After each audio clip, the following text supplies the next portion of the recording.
حضرت حسین رضی اللہ تعالیٰ عنہ نے کوفہ کے سفر کا ارادہ کر لیا اور کوچ کی تیاریاں شروع کر دی۔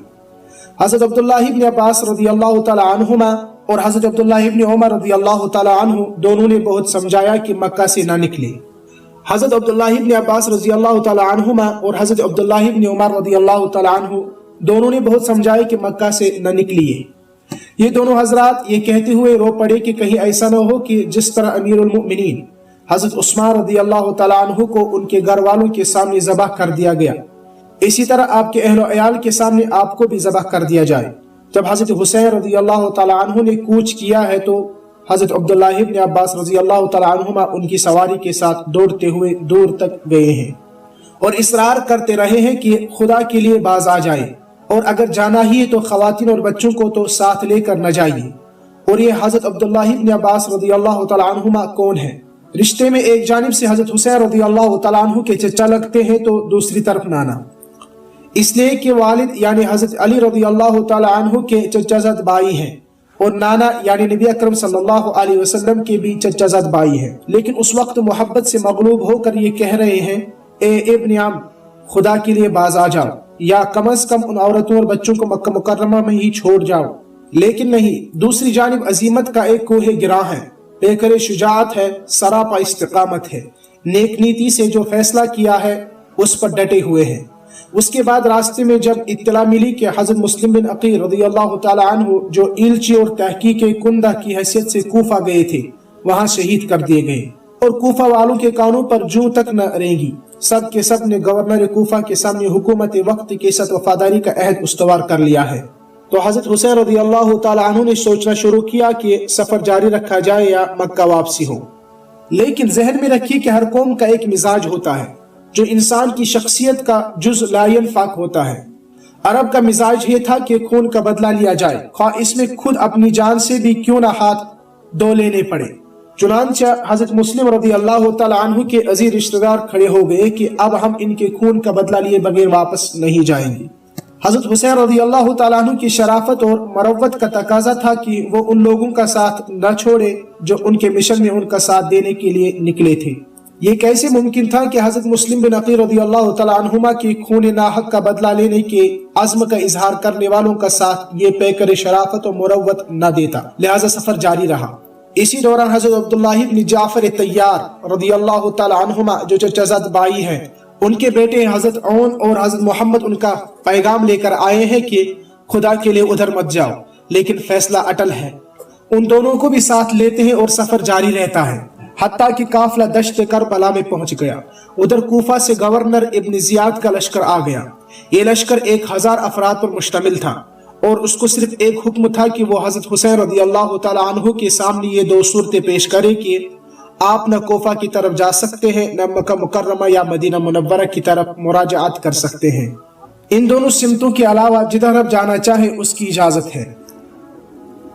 یہاں اس بات کو اچھی طرح سمجھ لیجئے کہ یہ تیسرا راستہ کون سا ہو سکتا تھا؟ وہ راستہ تھا دمشق کا، لیکن افسوس کہ حضرت حسین رضی اللہ تعالیٰ عنہ نے اسے اختیار نہ کیا۔ وہ بھی مصالحت کی انتہائی کوشش کرتے اور گفت و شنید جاری رہتی ہے۔ اب حضرت حسین رضی اللہ تعالیٰ عنہ کی طرف سے 3 صورتیں پیش ہوتی ہیں، یعنی یہ کہ یا مجھے مکہ مکرمہ واپس جانے دو، یا مجھے اسلامی سرحدوں کی طرف جانے دو تاکہ میں کفار کے خلاف جہاد و قتال میں اپنی زندگی گزار دوں، یا میرا راستہ چھوڑ دو، میں دمشق چلا جاؤں گا، میں یزید سے اپنا معاملہ خود طے کر لوں گا۔ لیکن اب گھیرا تنگ ہو گیا ہے اور صورتحال یکسر بدل گئی ہے۔ یہ بھی خوب جان لیجئے کہ اس کی اصل وجہ کیا ہے۔ حضرت حسین رضی اللہ تعالیٰ عنہ نے میدان کربلا میں ابن زیاد کے بھیجے ہوئے لشکروں کے سامنے جو خطبات دیے، ان میں انہوں نے بانڈا پھوڑ دیا کہ میرے پاس کوفیوں کے خطوط موجود ہیں جنہوں نے مجھے یہاں آنے کی دعوت دی تھی۔ انہوں نے اس کوفی فوج کے بہت سے سرداروں کے نام لے کر فرمایا، اے فلاں ابن فلاں، یہ تمہارے خط ہے کہ نہیں جن میں تم نے مجھ سے بیعت کرنے کے لیے مجھے کوفہ آنے کی دعوت دی تھی؟ اس پر وہ لوگ برات کرنے لگے کہ نہیں، ہم نے یہ خطوط نہیں بھیجے۔ اب ان کی جان پر بنی ہوئی تھی، کیونکہ مصالحت کی صورت میں حکومت وقت ان کی غداری کا جرم ثابت ہو جاتا۔ جنگ جمل اور جنگ صفین کے واقعات یاد کیجئے، جہاں بھی مصالحت کی بات ہوگی وہاں وہی سپاہی فتنہ آڑے آئے گا جو اس سارے انتشار و افتراق اور خانہ جنگیوں کا بانی رہا ہے۔ مصالحت کی صورت میں تو ان کا کچا چٹھا کھل جاتا اور معلوم ہو جاتا کہ دوستی کے پردوں میں رہ کر کون دشمنی کرتا ہے اور وہ کون ہے جو سادہ لو عوام کو دھوکہ دے کر اور خواص کو بہلا پھسلا کر مسلمان کو مسلمان کے خلاف محاذ آرا کرتے رہے ہیں۔ حضرت حسین رضی اللہ تعالیٰ عنہ کے پاس کوفیوں کے بوریوں برے خطوط تھے۔ مفاہمت کی صورت میں جب یہ سامنے آتی تو ان کا حشر کیا ہوتا، اس کو اچھی طرح آج بھی سمجھا جا سکتا ہے۔ نتیجہ یہ ہوا کہ ان سرداروں اور ان کے حواریوں نے مصالحت و مفاہمت کا سلسلہ جاری رہنے نہیں دیا اور عمر بن سعد کو مجبور کر دیا کہ وہ حضرت حسین رضی اللہ تعالیٰ عنہ کے سامنے یہ شرط پیش کرے کہ یا تو غیر مشروط طور پر سرنڈر کیجئے ورنہ جنگ کیجئے۔ یہ سازشی لوگ حضرت حسین رضی اللہ تعالیٰ عنہ کے مزاج سے اتنے ضرور واقف تھے کہ ان کی غیرت و حمیت غیر مشروط طور پر حوالگی کے لیے تیار نہیں ہوگی، اور فی الواقع ہوا بھی یہی۔ یہاں یہ جان لیجئے کہ معاملہ تھا حضرت حسین بن علی رضی اللہ تعالیٰ عنہما کا۔ ان کی غیرت، ان کی حمیت، ان کی شجاعت اس توہین و تذلیل کو ہرگز گوارا نہ کر سکتی تھی، لہٰذا انہوں نے غیر مشروط یعنی سرنڈر کرنے سے انکار کر دیا اور مسلح تصادم ہو کر رہا، جس کے نتیجہ میں سانحہ کربلا واقع ہوا۔ یہ داد شجاعت دیتے ہوئے آپ کے ساتھی شہید ہوئے، آپ کے اعزا و اقارب نے اپنی جانیں نچھاور کی اور آپ نے بھی تلوار چلاتے ہوئے دشمنوں کو قتل کرتے ہوئے جام شہادت نوش فرمایا۔ انا للہ و انا الیہ راجعون۔ یہ ہے اصل حقیقت اس سانحہ فاجعہ کی۔ اصل سازشی ذہن کو پہچانیے، جیسے حضرت عثمان اور حضرت علی رضی اللہ تعالیٰ عنہما کے درمیان اختلاف کا افسانہ جس نے بھی تراشا ہے، بڑی عیارانہ مہارت سے تراشا اور گڑا ہے۔ اس افسانے سے حقائق گم کر دیے گئے ہیں۔ اب ہوتا یہ ہے کہ بجائے اس کے کہ اصل مجرم کو پن پوائنٹ کیا جائے، کوئی حضرت عثمان رضی اللہ تعالیٰ عنہ کو تنقید کا ہدف بناتا ہے تو کوئی حضرت علی رضی اللہ تعالیٰ عنہ کو۔ اس طرح یہ دونوں فریق ان سازشی سپاہیوں کے اعلی کار بنے ہوئے ہیں، اس لیے کہ حضرت عثمان رضی اللہ تعالیٰ عنہ کی شخصیت مجروح ہوتی ہے تو بھی ان کا کام بنتا ہے، اور حضرت علی رضی اللہ تعالیٰ عنہ کی ذات گرامی مجروح ہوتی ہے تو بھی ان کے پو بارہ ہوتے ہیں۔ یہ حضرت عثمان رضی اللہ تعالیٰ عنہ کون ہے؟ یہ ہے ذو النورین، نبی اکرم صلی اللہ علیہ وسلم کے دوہرے داماد اور یکی از عشرہ مبشرہ۔ اور یہ حضرت علی رضی اللہ تعالیٰ عنہ کون ہے؟ حضور صلی اللہ علیہ وسلم کے تربیت یافتہ آپ صلی اللہ علیہ وسلم کے چچا زاد بھائی، آپ صلی اللہ علیہ وسلم کے داماد، آپ صلی اللہ علیہ وسلم کے محبوب اور یکی از عشرہ مبشرہ۔ ان دونوں میں سے کسی کی بھی شخصیت مجروح ہوتی ہے تو اس کی زد پڑتی ہے۔ نبی اکرم صلی اللہ علیہ وسلم کی ذات اقدس پر جو ان دونوں کے مزکی و مربی تھے، ان شخصیتوں میں اگر نقص اور عیب مانا جائے گا تو رسول اللہ علیہ وسلم کی تربیت پر حرف آئے گا اور حضرت صلی اللہ علیہ وسلم کی شخصیت مبارکہ مجروح ہوگی۔ افسوس کہ آج بھی ان سبائیوں کا کام دونوں طرف سے بن رہا ہے۔ خوب جان لیجئے کہ ایسے تمام لوگ چاہے وہ اس کا شعور رکھتے ہوں یا نہ رکھتے ہوں، سبائی ایجنٹ ہیں۔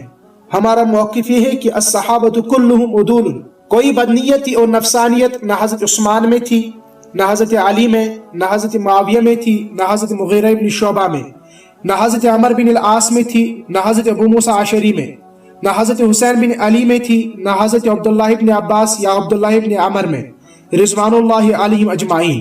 ہاں، ایک فتنہ تھا جس نے ہر مرحلے پر جب بھی مصالحت و مفاہمت کی صورت پیدا ہوتی نظر آئی اس کو تار پیڑوں کیا اور اس کے بجائے ایسی نازک صورتحال کریٹیکل سچویشن پیدا کر دی کہ کشت و خون ہو، مسلمان ایک دوسرے کی گردنوں پر تلواریں چلائیں، فتنہ اور بھڑکے حق کے سیلاب کے آگے بند باندھا جا سکے، رکتا نہ تھا کسی سے سیلاب رواں ہمارا والی صورت ختم ہو سکے۔ چنانچہ کون انصاف پسند ایسا ہوگا جو نہ جانتا ہو حضرت ذوالنورین رضی اللہ تعالیٰ عنہ کی مظلومانہ شہادت سے لے کر کربلا کے سانحہ فاجعہ تک مسلمانوں کی آپس میں جو مسلح آویزش رہی ہے اس میں درپردہ ان سبائیوں کا ہی ہاتھ تھا۔ مستند تواریخ اس حقیقت پر شاہد ہے، البتہ ان کو نگاہ حقیقت بین اور انصاف پسندی کے ساتھ پڑھنا ہوگا۔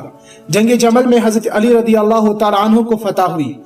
جناب نے حضرت عائشہ صدیقہ رضی اللہ تعالیٰ عنہ کے ساتھ کیا معاملہ کیا؟ بالکل وہی جو ایک بیٹے کو ماں کے ساتھ کرنا چاہیے۔ 40 خواتین اور حضرت صدیقہ رضی اللہ تعالیٰ عنہ کے لشکر کے معتبر ترین لوگوں کے ہمراہ پورے ادب و احترام کے ساتھ ان کو مدینہ منورہ پہنچا دیا۔ معلوم ہوا کہ نہ ذاتی دشمنی تھی نہ بغض و اناد۔ اور ادھر کیا ہوا؟ معاذ اللہ ثم معاذ اللہ، کیا امیر یزید نے خاندان رسالت صلی اللہ علیہ وسلم کے خواتین کو اپنی لونڈیاں بنایا؟ آخر وہ دمشق بھیجی گئی تھی، لیکن وہاں کیا ہوا؟ ان کا پورا احترام کیا گیا، ان کی دلجوئی کی گئی، ان کی خاطر و مدارت کی گئی۔ امیر یزید نے انتہائی تعصب کا اظہار کیا اور کہا کہ ابن زیاد اس حد تک نہ بھی جاتا تو بھی میں اس سے راضی رہ سکتا تھا، کاش وہ حسین رضی اللہ تعالیٰ عنہ کو میرے پاس آنے دیتا، ہم خود ہی باہم کوئی فیصلہ کر لیتے۔ لیکن کربلا میں جو کچھ ہوا وہ اس فتنے کی وجہ سے ہوا جو کوفیوں نے بڑکایا تھا۔ وہ اپنی دو عملی اور منافقت کی پردہ پوشی کے لیے نہیں چاہتے تھے کہ مصالحت و مفاہمت کی کوئی صورت پیدا ہو۔ ان کو جب محسوس ہوا کہ ہماری سازش کا بانڈا پھوٹ جائے گا تو انہوں نے وہ صورتحال پیدا کر دی جو ایک نہایت دردناک انگیز انجام پر منتج ہوئی۔ یہ سانحہ فاجعہ انتہائی افسوسناک تھا، اس سے کون اختلاف کر سکتا ہے؟ اس نے تاریخ پر جو گہرے اثر ڈالے ہیں وہ اظہر من الشمس ہے۔ اس کڑوے اور کسیلے پھل کا مزہ امت 1400 سال سے چکھتی چلی آ رہی ہے۔ ان دو واقعات یعنی شہادت حضرت عثمان اور شہادت حضرت حسین رضی اللہ تعالی عنہما کی وجہ سے ہمارے درمیان افتراق، انتشار، اختلاف اور باہمی دست و غریبہ ہونے کی جو فضا چلی آ رہی ہے اس پر ان لوگوں کے گھروں میں گھی کے چراغ جلتے ہیں جنہوں نے اس کی بنیاد ڈالی۔ جہاں جہاں اس کے اثرات پہنچے در حقیقت کامیابی ہوئی ہے ان کو جو دراصل ان فتنوں کی آگ کو بھڑکانے والے تھے۔ اب کوئی یزید کے نام کو گالی بنائے پھرتا ہے، کسی نے شمر کے نام کو گالی بنایا ہوا ہے، کوئی عمر بن سعد کے نام کو گالی بنائے ہوئے ہے، یہاں تک کہ بات پہنچی ہے کہ لوگ حضرت امیر معاویہ رضی اللہ تعالیٰ عنہ کی شان میں بھی توہین آمیز اور گستاخانہ انداز اختیار کرنے سے نہیں چوکتے۔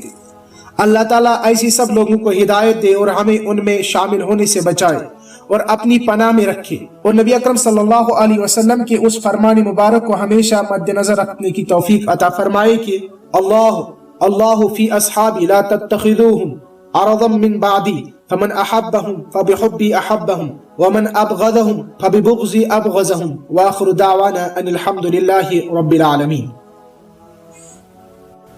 کربلا کی کہانی حضرت ابو جعفر محمد باقر رحمۃ اللہ علیہ کی زبانی، ترجمہ مولانا عطا اللہ حنیف بوجیانی، ماخوذ از ہفتہ روزہ اسلام لاہور۔ روایت کے راوی عمار دہانی نے کہا کہ میں نے محمد بن علی ابن الحسین رضی اللہ تعالی عنہما سے عرض کیا کہ آپ مجھ سے واقع قتل حسین رضی اللہ تعالی عنہ ایسے انداز سے بیان فرمائیے کہ گویا میں خود وہاں موجود تھا اور یہ سامنے ہو رہا ہے۔ اس پر حضرت محمد باقر رحمۃ اللہ علیہ نے فرمایا، امیر معاویہ رضی اللہ تعالی عنہ کے انتقال کے وقت حضرت معاویہ رضی اللہ تعالی عنہ کا بھتیجا یزید کا چچیرا بھائی ولید بن عتبہ بن ابی سفیان مدینہ منورہ کا گورنر تھا۔ ولید نے حسب دستور حضرت حسین رضی اللہ تعالیٰ عنہ کو پیغام بھیجا تاکہ ان سے نئے امیر یزید کے لیے بیعت کر لیں۔ حضرت حسین رضی اللہ تعالیٰ عنہ نے جواب میں فرمایا کہ سر دست آپ سوچنے کی مہلت دیں اور اس بارے میں نرمی اختیار کریں۔ ولید نے ان کو مہلت دے دی۔ حضرت حسین رضی اللہ تعالی عنہ مہلت پا کر مکہ معظمہ تشریف لے گئے۔ در اثنا جب کوفہ والوں کو اس کا پتہ چلا کہ حضرت رضی اللہ تعالی عنہ تو مکہ شریف پہنچ گئے ہیں تو انہوں نے اپنے قاصد حضرت امام حسین رضی اللہ تعالی عنہ کی خدمت میں روانہ کیے اور ان سے درخواست کی کہ آپ کوفہ تشریف لے آئیں، ہم اب آپ ہی کے ہو گئے ہیں، ہم لوگ یزید کے بیعت سے منحرف ہیں، ہم نے گورنر کوفہ کے پیچھے جمعہ پڑھنا بھی چھوڑ دیا ہے۔ اس وقت نعمان بن بشیر انصاری رضی اللہ تعالیٰ عنہ یزید کی طرف سے کوفہ کے گورنر تھے۔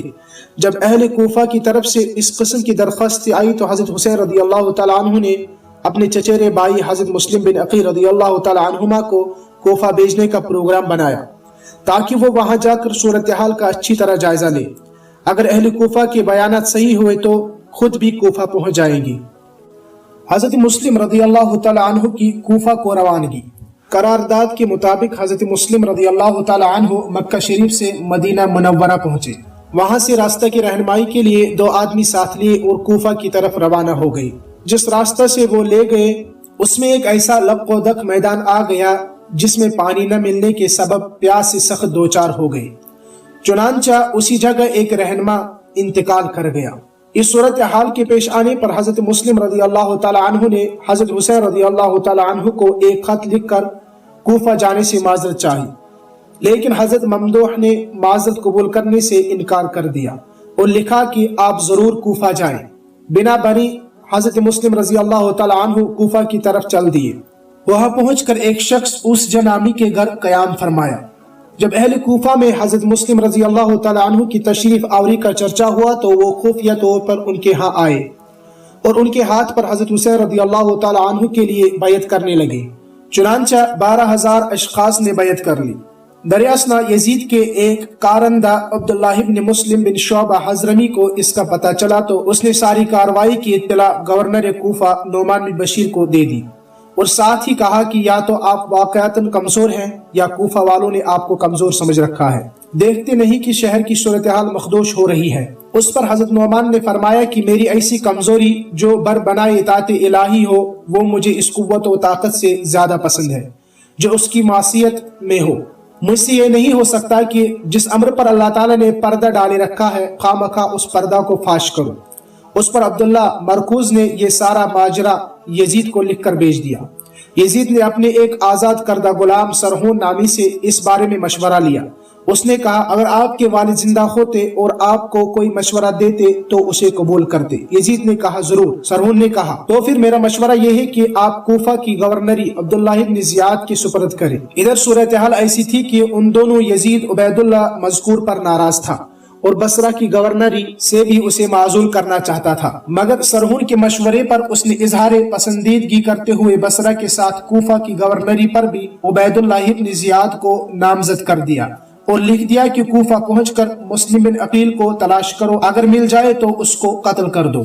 ابن زیاد کوفہ میں اور افشائے راز۔ اس حکم کی بنا پر عبید اللہ بصرہ کے چند سرکردہ لوگوں کے ہمراہ اس حالت میں کوفہ پہنچا کہ اس نے ڈھانٹا باندھ کر رکھا تھا تاکہ اسے کوئی پہچان نہ سکے۔ وہ اہل کوفہ کی جس مسجد سے گزرتا اس پر سلام کرتا اور وہ حضرت حسین رضی اللہ تعالی عنہ سمجھ کر وعلیکم السلام یا ابن رسول اللہ، اے رسول اللہ صلی اللہ علیہ وسلم کے بیٹے، آپ پر بھی سلام سے جواب دیتے۔ اسی طرح سلام کہتا اور جواب لیتا ہوا وہ قصر عمارت پہنچ گیا۔ وہاں پہنچ کر اس نے ایک غلام کو 3,000 درہم دیے اور کہا کہ تم جا کر اس شخص کا پتہ لگاؤ جو کوفہ والوں سے بیعت لیتا ہے، لیکن دیکھو تم خود کو حمص کا باشندہ ظاہر کرنا اور یہ کہنا کہ میں بیعت کرنے کے لیے آیا ہوں اور یہ رقم بھی پیش کرنا چاہتا ہوں تاکہ وہ اپنے مشن کی تکمیل میں اس کو صرف کریں۔ چنانچہ اس نے ایسا ہی کیا اور بلطائف الحیل اس شخص تک اس کی رسائی ہو گئی جو بیعت لینے کا اہتمام کرتا تھا۔ اس نے اپنے آنے اور امدادی رقم پیش کرنے کی سب بات کہہ ڈالی۔ اس نے کہا کہ مجھے یہ معلوم کر کے خوشی ہوئی کہ تمہیں ہدایت کا راستہ نصیب ہوا، لیکن یہ محسوس کر کے دکھ بھی ہو رہا ہے کہ ہماری اسکیم ابھی پختہ نہیں ہوئی۔ تاہم وہ اس غلام کو حضرت مسلم بن عقیل رضی اللہ تعالی عنہما کے ہاں لے گیا۔ حضرت مسلم رضی اللہ تعالی عنہ نے اس سے بیعت بھی لے لی اور رقم بھی اس سے قبول کر لی۔ اب وہ یہاں سے نکلا اور عبید اللہ بن زیاد کے پاس سیدھا پہنچا اور سب کچھ اس کو بتلا دیا۔ ادھر عبید اللہ کی کوفہ میں آمد کے بعد حضرت مسلم اس جگہ گھر چھوڑ کر ہانی بن عروہ مرادی کے مکان پر فروکش تھے اور حضرت حسین رضی اللہ تعالی عنہ کی خدمت میں لکھ بھیجا کہ لوگوں نے 12,000 کی تعداد میں ہماری بیعت کر لی ہے، آپ کوفہ تشریف لے آئیں۔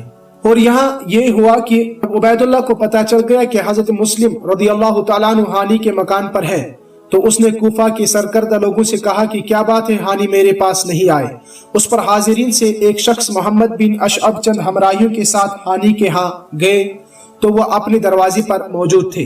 ابن اشعب نے کہا کہ گورنر صاحب آپ کو یاد فرماتے ہیں اور آپ کے اب تک نہ حاضر ہونے کو بہت محسوس کرتے ہیں، لہٰذا آپ کو چلنا چاہیے۔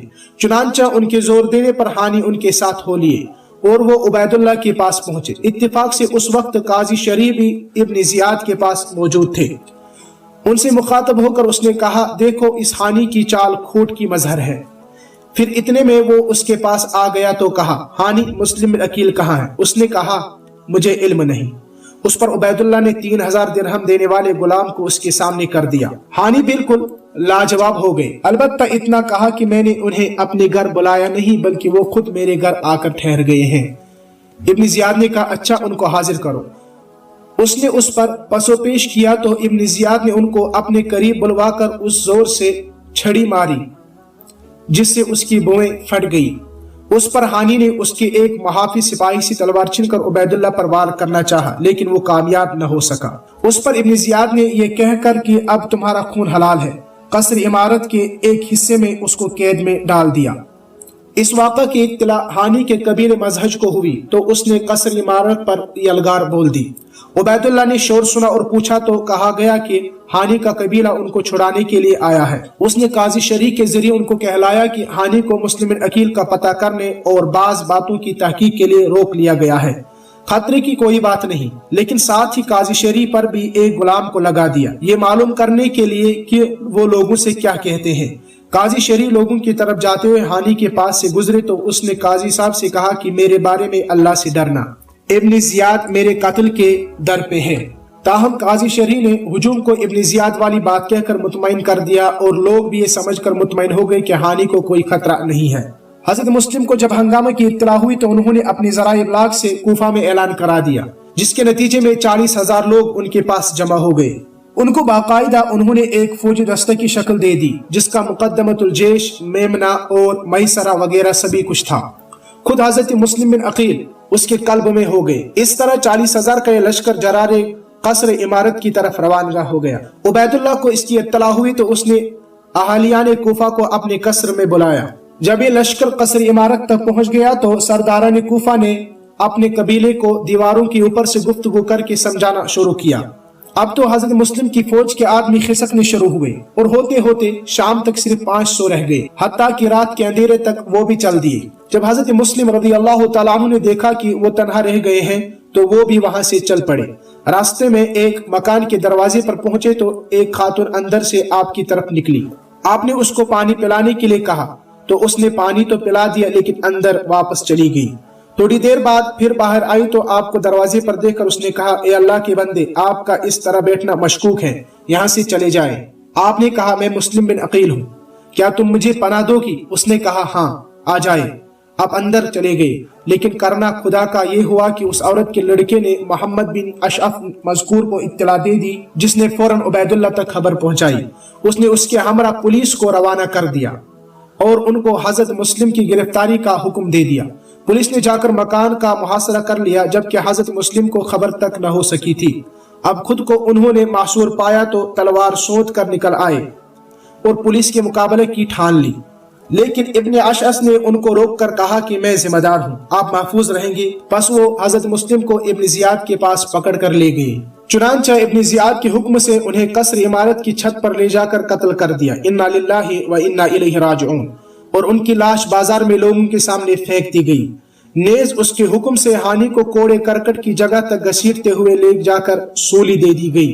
ادھر تو کوفہ میں یہ تک ہو گیا تھا اور حضرت حسین رضی اللہ تعالیٰ عنہ کی کوفہ روانگی۔ ادھر حضرت مسلم چونکہ خط لکھ چکے تھے کہ 12,000 اہل کوفہ نے بیعت کر لی ہے۔ حضرت حسین رضی اللہ تعالیٰ عنہ جلد از جلد تشریف لے آئے، اس لیے حضرت حسین رضی اللہ تعالیٰ عنہ مکہ شریف سے کوفہ کی طرف روانہ ہو گئے، تاکہ آپ قادسیہ سے 3 میل کے فاصلے پر تھے کہ خربہ بن یزید تمیمی حضرت حسین رضی اللہ تعالیٰ عنہ کے قافلے کو ملا۔ اس نے کہا، کہاں تشریف لے جا رہے ہو؟ آپ نے فرمایا، کوفہ۔ اس نے کہا، وہاں تو کسی خیر کی توقع نہیں، آپ کو یہاں سے ہی واپس ہو جانا چاہیے۔ پھر کوفیوں کی بے وفائی اور حضرت مسلم کے قتل کی پوری روداد آپ کو سنائی۔ سارا قصہ سن کر حضرت حسین رضی اللہ تعالیٰ عنہ نے تو واپسی کا ارادہ کر لیا، لیکن حضرت مسلم کے بھائیوں نے یہ کہہ کر واپس جانے سے انکار کر دیا کہ ہم خون مسلم کا بدلہ لیں گے یا خود مارے جائیں گے۔ اس پر حضرت حسین رضی اللہ تعالیٰ عنہ نے فرمایا، تمہارے بغیر میں جی کر کیا کروں گا۔ اب وہ سب کوفہ کی طرف روانہ ہوئے۔ جب آپ کو ابن زیاد کی فوج کا ہر اول دستہ نظر آیا تو آپ نے کربلا کا رخ کر لیا اور وہاں جا کر ایسی جگہ پڑاؤ ڈالا جہاں ایک ہی طرف سے جنگ کی جا سکتی تھی، چنانچہ خیمہ نصب کر لیے۔ اس وقت آپ کے ساتھ 45 سوار اور 100 کے قریب پیدل تھے۔ در اثنا عبید اللہ نے عمرو بن سعد کو، جو کوفہ کا گورنر تھا، بلایا اور اس سے کہا کہ اس شخص کے معاملے میں میری مدد کرے۔ اس نے کہا، مجھے تو معافی رکھیے۔ ابن زیاد نے نہ مانا۔ اس پر عمرو بن سعد نے کہا، پھر ایک شب سوچنے کی مہلت تو دیجیے۔ اس نے کہا، ٹھیک ہے، سوچ لو۔ ابن سعد نے رات بھر سوچنے کے بعد آمادگی کی اطلاع دے دی۔ اب عمرو بن سعد حضرت حسین رضی اللہ تعالیٰ عنہ کی خدمت میں حاضر ہوا۔ حضرت نے اس کے سامنے یہ تجویز رکھی کہ دیکھو، 3 باتوں میں سے ایک بات منظور کر لو، یا مجھے کسی اسلامی سرحد پر چلے جانے دو، یا مجھے موقع دو کہ میں براہ راست یزید کے پاس پہنچ جاؤں اور یا پھر یہ کہ جہاں سے آیا ہوں وہی واپس چلے جاؤ۔ ابن سعد نے تجویز خود منظور کر کے ابن زیاد کو بھیج دی۔ اس نے لکھا ہمیں یہ منظور نہیں ہے، بس ایک ہی بات ہے کہ حسین رضی اللہ تعالیٰ عنہ یزید کے لیے میری بیعت کر لیں۔ ابن سعد نے یہی بات حضرت حسین رضی اللہ تعالیٰ عنہ تک پہنچا دی۔ انہوں نے فرمایا ایسا نہیں ہو سکتا۔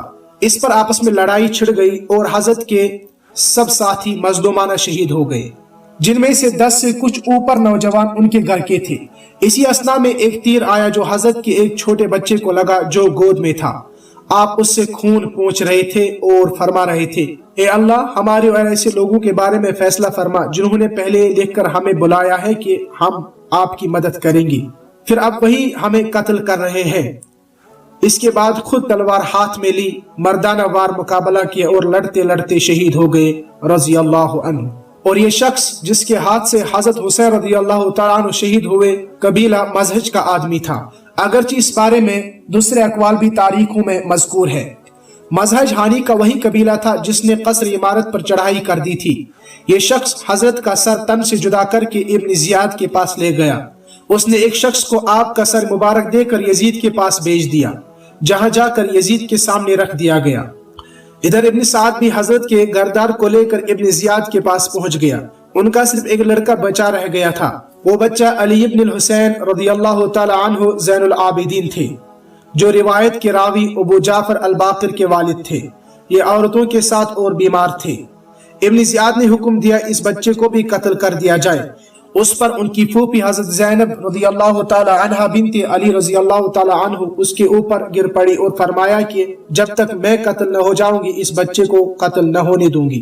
اس صورتحال کے نتیجے میں ابن زیاد نے اپنا یہ حکم واپس لے لیا اور بعد میں اسیران جنگ کو یزید کے پاس بھیج دیا۔ جب حضرت حسین رضی اللہ تعالی عنہ کے بچے کچھ افراد خانہ یزید کے دربار میں پہنچے تو چند درباریوں نے حسب دستور یزید کو تہنیت فتح پیش کی۔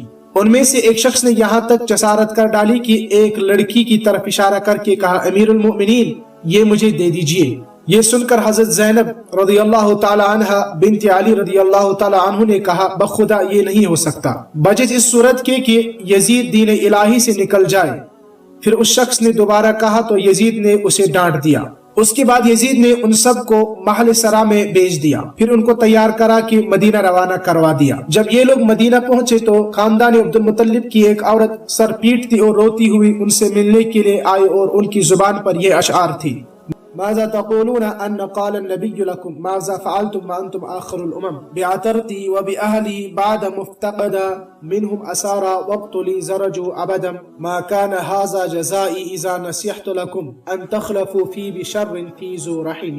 اس روایت کو حافظ ابن حجر الاسقلانی نے تہذیب التہذیب میں نقل کیا ہے۔